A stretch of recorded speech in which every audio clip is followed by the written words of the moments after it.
हम तू लोग के ऐसा पैतरा सिखाई जौन पैतरा हम गुरुजी से सीखले रही।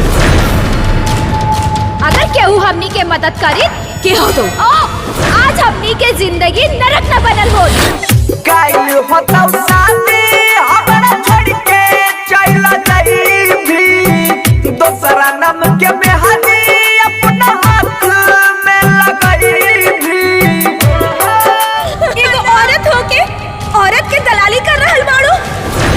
अरे जाके देख बड़े बड़े शहर, अरे दिल्ली कलकत्ता में, तब तो हरी बात समझ। किस्मत में हमारा लिखल रही न जान गे झूठे हमार सपना झूठे सजल यार मान गे। ईमानदारी और देशभक्ति के टोपी उतार करके सुखारों के शरण में आ जाओ। मुझे सारी की सारी पेंडिंग फाइलें अभी चाहिए। हमरा जो घर पी जाइए।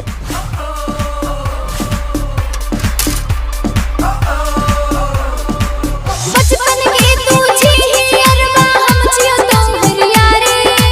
यह सोच के हमारा संग में कोई नहीं गो जाता। ई सब समय के खूब हंसतारू, खाली हंसबे करबू कि मिलबो करबू।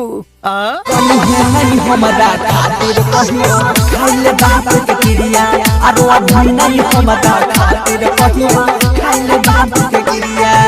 बकलोल खाली सूरत बा आ हीरोइन से बियाह करे कहता हमर पाला से। खामोश। हमार मोटापा कम करे के नाम पे 25,000 रुपया ही ठिला है। अब दवाई मांगली तो बाबू घरे थे लेकिन भेजल है। पकड़ाइल की ना? अरे घंटा पकड़ाइल।